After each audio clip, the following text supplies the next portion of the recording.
Bonjour à tous, bien-aimés familles de lumière, namasté, je suis Gilles Mansillon, je venais vous saluer aujourd'hui. Je vais continuer cette discussion pour ceux qui s'intéressent à ce procédé d'ascension, ces conversations spirituelles. Pour commencer, pour dire que bon, c'est le réveil cosmique qui continue à sonner, hein. Il sonne, mais on est un peu somnolent, c'est-à-dire on aime bien rester dans nos rêves. Moi je sais que je suis pas complètement réveillé, mais je suis très, pas pressé, mais j'aimerais bien vraiment être complètement réveillé, c'est-à-dire que il y a le réveil qui sonne, on l'éteint, on ouvre un œil, on regarde, ouh, ouais, ça y est, la journée est là, ouh, on se rendort. Donc il va falloir se réveiller complètement, hein, c'est parce que sinon on peut pas, tant qu'on n'est pas complètement réveillé, on ne sera pas complètement, on n'aura pas passé on va rester dans les épreuves un petit peu. Savoir aussi qu'il n'y a pas besoin de guérir, pas besoin de réparer, rien n'a besoin d'apprendre, il faut juste accepter qui nous sommes. Nous sommes déjà complets, cette matrice de la 5e dimension, notre moi divin, notre âme, est déjà là dans sa forme complète. C'est juste une question de se débarrasser de toutes ces choses qui sont en trop, toutes ces illusions, hein, parce que tout ce qui nous connecte au drame de la vie, on n'a pas vraiment, des fois, on a l'impression qu'on n'a pas vraiment le choix, on est impliqué dans ces programmes temporels, et donc tout ce qui nous connecte à tous ces drames de la vie n'apporte que des illusions, et les illusions, il n'y a rien derrière, hein, vraiment rien. C'est pas vraiment à propos du temps, c'est le procédé d'évolution, c'est notre procédé, on a choisi un procédé pour arriver à ce réveil. Mais il faut accepter que tout est déjà là, hein. On n'a rien besoin de faire ou d'apprendre ou de quoi que ce soit, hein.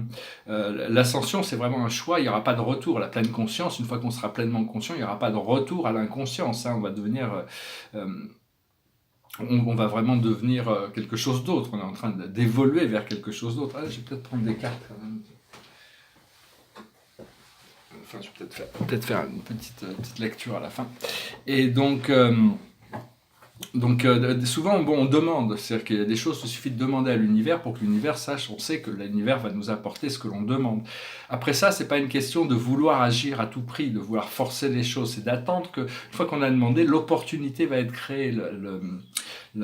C'est un petit peu comme la situation, il y a des situations qui vont être créées, qui vont permettre aux choses de se dérouler comme il le faut.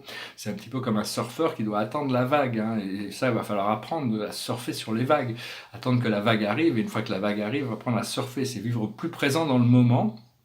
Ce qui se passe, c'est qu'il y a une dissolution de l'ancien moi, de tout cet ancien moi, on est en train de recréer quelque chose de nouveau. Alors, il y a certaines choses qu'on n'a pas besoin de créer, il y en a d'autres qu'on a besoin de créer. On a besoin de créer, c'est de recréer. La connexion, elle est déjà là, mais on a besoin d'ouvrir les portes dans notre esprit pour pouvoir tirer ces informations de l'esprit cosmique et de toutes ces autres dimensions, en sachant qu'il faut toujours balancer notre lumière. Une fois qu'on a éliminé les ombres, il reste la lumière, mais la lumière a besoin d'être équilibrée. Et il faut souvent se désengager de certaines vieilles activités parce que bon, il y a un petit peu, il y a beaucoup de choses qui ne nous servent plus, et on le sait, donc on a envie d'avancer vers quelque chose d'autre, donc on a besoin de se désengager de certaines activités. Bon, des fois, on peut hésiter, mais les hésitations, à un moment donné, il faut arrêter d'hésiter, hein. C'est bien au début, on ne sait pas, on se pose des questions, c'est un petit peu comme se rendormir. Une fois que le réveil a sonné, oh, j'ai pas envie de me réveiller, je me rendors. Le réveil va continuer de sonner de plus en plus fort. Et savoir que bon, on vit entre le ciel et la terre, et le ciel et la terre sont en train de se rapprocher, le ciel est en train de se rapprocher, les anges, les archanges, les guides, ça va devenir de plus en plus facile de communiquer avec ces autres parties invisibles de notre famille d'âme et notre famille spirituelle. Aussi reconnaître le pouvoir de notre esprit. On a tous les pouvoirs de la création en nous, mais on l'a oublié, on ne le sait pas, et donc on a tendance à subir la vie. L'humain a tendance à subir la vie, plutôt, même moi, je sais, parce que j'ai ma partie humaine aussi, hein, donc enfin, je ne m'associe plus avec cette partie humaine, c'est-à-dire j'ai cette partie humaine, mais je suis beaucoup plus connecté avec ma partie spirituelle, pour intégrer cette partie spirituelle dans ma réalité physique, hein. Donc il faut reconnaître le pouvoir de son esprit. Et je vais parler aussi des émotions, j'en ai parlé brièvement. Les émotions, c'est quelque chose qui est un peu mystérieux, qu'on doit gérer, qui est connecté à notre corps physique. Parce que là-haut, les esprits ont aussi des émotions. Quand on s'élève, on a des corps de lumière, on a l'émotion, mais on n'a pas cette physicalité qui nous force à s'accrocher aux émotions. Il n'y a pas toutes ces mémoires akashiques qui viennent pour nous ralentir. Et donc, il faut apprendre à lâcher prise avoir l'expérience de l'émotion, mais pas s'y accrocher. Et donc voilà, je vais tirer quelques cartes pour voir quelle est je vais faire une deuxième petite partie. Alors la plus haute sagesse pour nous aujourd'hui, c'est la tempérance. Il faut être modéré, il faut arriver à se tempérer. La tempérance, c'est être maître de nous-mêmes. Quand on est intempérant, on devient esclave de nous-mêmes. C'est-à-dire que notre partie sombre, il ne faut pas laisser la part. On a tous une partie sombre, une partie d'ignorance, disons, mais cette partie d'ignorance doit être toujours sous le contrôle de la lucidité, de notre partie lumineuse. C'est chez Platon, hein. Dans la République, il explique bien ça. C'est-à-dire que où on est maître de soi-même, où on est esclave de soi-même. Donc il faut arriver à garder cette tempérance, ne pas avoir d'excès, même dans le bien, il ne faut pas être excessif, il faut enlever les jugements sur beaucoup de choses et la tempérance, c'est aussi l'équilibre, hein, c'est arriver à trouver cet équilibre, c'est la carte de l'art dans le tarot traditionnel, c'est le porteur d'eau, c'est le verseau, c'est l'auto-libération, parce que toute la lumière que l'on cherche, tout l'amour que l'on cherche venant des autres, en réalité, on l'a déjà à l'intérieur de nous-mêmes, il faut arriver à canaliser cet amour pour s'en remplir, cette lumière. Toutes les informations que l'on recherche, on les a déjà à l'intérieur de nous-mêmes, on n'est que des... Donc c'est important d'apprendre à se tourner vers l'intérieur, et de comprendre cette tempérance, de comprendre la voie du juste milieu, la voie de l'équilibre, la voie sans excès, arriver à revenir toujours au centre, rester bien centré, connecté, parce que c'est quand on sort de notre centre qu'on devient malade, que les problèmes sont créés. Quand on est dans le centre, tout va bien. Et je voulais aussi dire que toutes les maladies, c'est nous-mêmes qui les avons créées, toutes ces maladies. Donc pour moi, les pharmaceutiques, c'est vraiment un dernier recours, hein. C'est un peu catastrophique ce qu'ils ont fait avec les pharmaceutiques et la médecine contemporaine, parce qu'on a déjà tous... Jacques Lacan qui disait regardez votre maladie, regardez ce qu'elle vous apprend. Une fois que vous avez compris la cause, vous pouvez l'adresser et le corps revient naturellement en harmonie. Bon, je ne dis pas de complètement...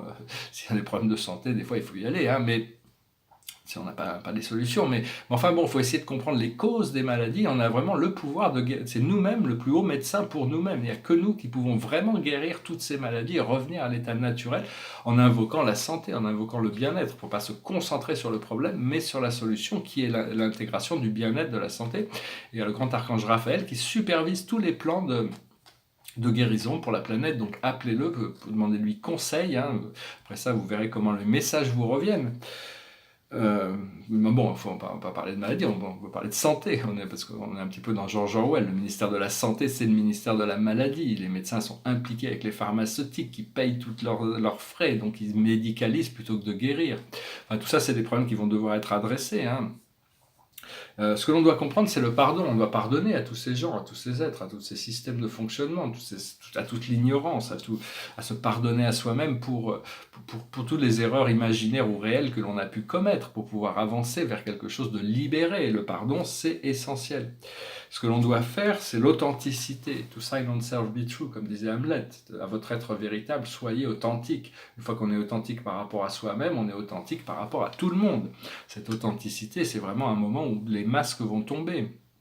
Il y a Chiron, la planète Chiron, qui était en Poisson. Ça nous adressait toutes les blessures connectées à notre séparation de Dieu, séparation de l'univers, séparation de la vie. Pendant plusieurs années, on a tout ce programme collectif de séparation, d'isolation par rapport à la source, à la vie. Mais là, maintenant qu'il va passer incessamment sous peu, il arrive en Bélier. Là, ça va être toutes les blessures par rapport à l'être, par rapport à notre... toutes nos choses existentielles, tout le matérialisme aussi. Donc il va falloir, c'est juste une question de réforme, c'est pas très très difficile. Le programme que Dieu a prévu pour nous, que notre âme a prévu, n'est pas très difficile, mais seulement il faut pouvoir coopérer, il faut être bienveillant dans notre coopération et tous les jours s'adapter au programme qui nous est proposé. Et l'aboutissant, c'est l'apprentissage. On est en train d'apprendre, on est en train d'être préparé pour devenir des maîtres ascensionnés, des anges physiques. Et donc il y a tout cet apprentissage pour enlever toutes ces ombres. Les voiles tombent progressivement, petit à petit. Je sais que je suis très très... j'ai envie de me réveiller maintenant, ça y est. Mais enfin bon, je suis obligé de passer par ce programme de transformation cellulaire, et donc c'est un jour après l'autre. C'est pas... J'aimerais bien aller plus vite, mais bon, pour ça, peut-être que l'univers, les circonstances, je sais ce qu'il faudrait, mais bon, ça va venir de toute manière. Je pense que tout est prévu, tout est synchronisé dans le plan supérieur, dans la ligne temporelle supérieure qui nous amène vers la liberté, le bonheur, la prospérité, l'abondance, la richesse, la santé, la plus haute créativité, la plus haute joie, le plus haut bonheur partagé, toutes ces choses-là, toutes ces choses, on doit déjà les créer à l'intérieur de nous, les accepter pour pouvoir commencer à les intégrer, et ces choses viennent naturellement quand c'est le moment. Alors, le tableau derrière moi, c'est un tableau sur lequel je tournais en rond depuis des années et des années. Je pense que là, il est fini. C'est sur l'univers sombre de Nébadon. C'est notre univers, avec les 100 constellations. Notre constellation, c'est la constellation 70, la constellation de Norliatadek, ici, avec la planète Terre, ici. Et donc, il y a ces 100 constellations. Ces 100 constellations, ça représente, actuellement, on a un jeune univers, il n'y a que 6 millions de planètes habitées. Un jour, il y en aura 10 millions, et on est juste à la bordure de la Voie lactée. Il y a beaucoup d'univers locaux dans cette sorte de nuage stellaire, avec des dizaines de millions d'étoiles. Et le centre s'appelle Salvington, le centre là. Et donc, on est dans le système 24, et là, notre planète, c'est la 606e de ce système. Donc voilà, il y a déjà, c'est un univers qui est évolutif, tous ces univers dans lesquels on vit, c'est un projet, une expérience que Dieu y fait dans ce cosmos, et donc on a choisi d'y participer. Donc revenons à nos pouvoirs de créateurs.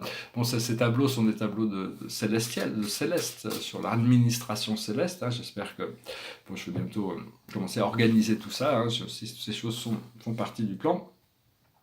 Et savoir que avec Chiron qui va passer en bélier, il va y avoir tous les masques vont tomber. Les gens commenceront, on va voir on ne pourra plus porter de masque. Toutes les choses vont se révéler.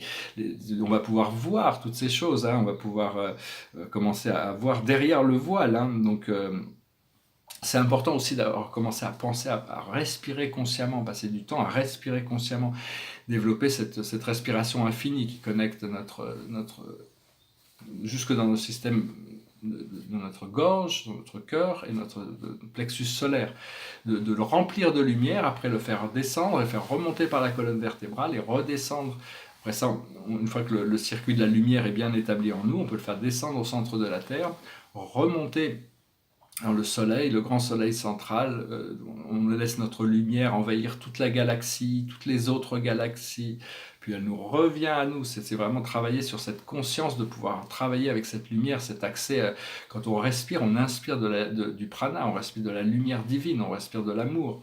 Et donc c'est d'être conscient que si on peut se rendre compte que tout est amour, l'air et l'oxygène font partie de ça. Et donc c'est vraiment le fuel de l'existence, c'est de devenir beaucoup plus conscient de notre respiration, apprendre à se poser, à se rendre immobile, à se brancher sur des fréquences supérieures pour pouvoir commencer à recevoir toute cette information et cette lumière supérieure. Parce que tout est donné à travers notre présence je suis, à travers notre âme, mais c'est notre présence je suis qui nous le donne à travers notre âme. On va réintégrer, on va retrouver cette âme qui nous sommes véritablement.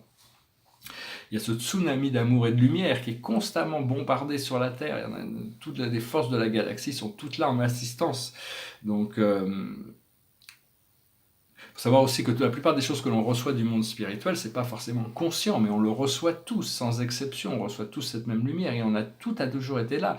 Une fois qu'on va se réveiller, moi, au plus je me réveille, au plus je m'aperçois que tout ce que je cherchais, ces choses que je trouve et que j'ai cherchées, étaient déjà là. Tout a toujours été là. Dieu a toujours été là. Notre présence supérieure a toujours été là. Nos guides ont toujours été là. Tout a été toujours là. On a toujours été entouré de cette présence de l'amour divin. C'est juste qu'il faut en prendre conscience. Et pour ça, il faut faire face à nos issues et savoir que l'amour que l'on cherche des autres, c'est vraiment ce que l'on cherche de nous-mêmes. C'est ce qu'on a trouvé en nous-mêmes. Donc, dans la 5e dimension, toutes les énergies sont harmonisées. Et donc savoir que il y a le subconscient, c'est toutes ces choses inconscientes qui ont besoin d'être gérées, et tout ce qui vient du supérieur vient du superconscient, de notre âme. Et éventuellement, tout doit être intégré dans la conscience pour revenir à la pleine conscience. Donc voilà, j'espère que ce message aura été intéressant pour vous. De toute manière, ah oui, je voulais dire aussi parler un petit peu des relations amoureuses. Dans le passé, essentiellement, l'homme travaille avec 3 chakras, les 3 chakras inférieurs. C'est-à-dire que tout est basé sur la superficialité. Toutes les relations, toutes ces choses-là, ça c'est des choses un petit peu ancestrales. Donc il y a cette superficialité, mais maintenant on va plus pouvoir, au fur et à mesure que on ascensionne, les niveaux d'énergie augmentent et la conscience évolue, on va devoir rentrer dans des relations. Bon, personnellement, ça fait longtemps que je suis dans ce genre de relations, ce qui n'est pas forcément facile, puisqu'on vit dans un monde qui est purement basé sur le matérialisme et les apparences. C'est des relations qui sont basées sur les 4 chakras supérieurs, c'est-à-dire qui partent du cœur et qui s'élèvent dans les plans subtils. C'est des relations d'âme, des relations profondes. Seulement dans un monde matérialiste, tout est basé et conditionné sur le matérialisme. Donc on doit revenir sur des modes de relations qui nous apporteront beaucoup plus de bonheur et qui assisteront la planète beaucoup plus quand on retrouve ces connexions d'âme au niveau profond. On a des échanges beaucoup plus profonds qui nous amènent à des plaisirs aussi bien supérieurs. Mais c'est juste, bon, il y a besoin de réajuster tous nos systèmes de croyances pour pouvoir se libérer et pouvoir finalement trouver cette paix, cette résolution, cette lucidité dans la vie de chaque moment, tous les jours. Donc voilà, je venais vous saluer aujourd'hui. Je vais finir avec une petite chanson. C'est une chanson française, une vidéo française, une chanson anglaise, une vidéo anglaise. C'est une chanson de Georges Brassens, c'est comme ça que dit. Au village sans prétention, j'ai mauvaise réputation. Comme je démène ou que je reste quoi, je passe pour un je ne sais quoi. Je ne fais pourtant de tort à personne, en suivant mon chemin de petit bonhomme. Mais les braves, j'en aime pas que l'on suive une autre route que. Non, les braves, j'en aime pas que l'on suive une autre route que. Tout le monde médit de moi. Sauf les muets, ça va de soi. Le jour du 14 juillet, je reste dans mon lit douillet. La musique qui marche au pas, cela ne me regarde pas. Je ne fais pourtant de tort à personne, en n'écoutant pas le clairon qui sonne. Mais les braves, j'en aime pas que l'on suive une autre route que. Non, les braves, j'en aime pas que l'on suive une autre route que. Tout le monde me montre du doigt. Sauf les manchots, ça va de soi. Quand je croise un voleur malchanceux, poursuivi par un cutéreux, je lance la patte et pourquoi le taire, le cutéreux se retrouve par terre. Je ne fais pourtant de tort à personne, en laissant courir les voleurs de pommes. Mais les braves, j'en aime pas que l'on suive une autre route que. Non, les braves, j'en aime pas que l'on suive une autre route que. Tout le monde se rue sur moi. Sauf les cul ça va de soi. Pas besoin d'être Jérémie pour deviner le sort qui m'est promis. S'ils trouvent une corde à leur goût, ils me la passeront au cou. Je ne fais pourtant de tort à personne, en suivant les chemins qui ne mènent pas à Rome. Mais les braves, j'en aime pas que l'on suive une autre route que. Non, les braves, j'en aime pas que l'on suive une autre route que. Tout le monde viendra me voir pendu. Sauf les aveugles, bien entendu. Excusez-moi, je ne peux pas trop répéter, mais bon, il vaut mieux être véritable par rapport à soi-même. Suivez votre propre voie. Tout ça, ça fait partie de l'ancien scénario. C'est-à-dire, il dénonçait un petit peu cette idée que, bon, être vrai par rapport à soi-même, ne pas conformiste, fait qu'on est forcément différent des autres et donc on est forcément isolé, pris. Donc, tout ça fait partie des anciens scénarios, donc il ne faut pas se laisser distraire par toutes ces choses. Il vaut mieux être vrai par rapport à soi-même. Et toutes les choses, une fois qu'on est vraiment en alignement, les autres n'auront pas le choix que de changer parce qu'on est vraiment supporté, soutenu par tout l'univers dans ces transformations. Voilà, je vous souhaite une très belle journée. Je vous dis à très bientôt. Namaste.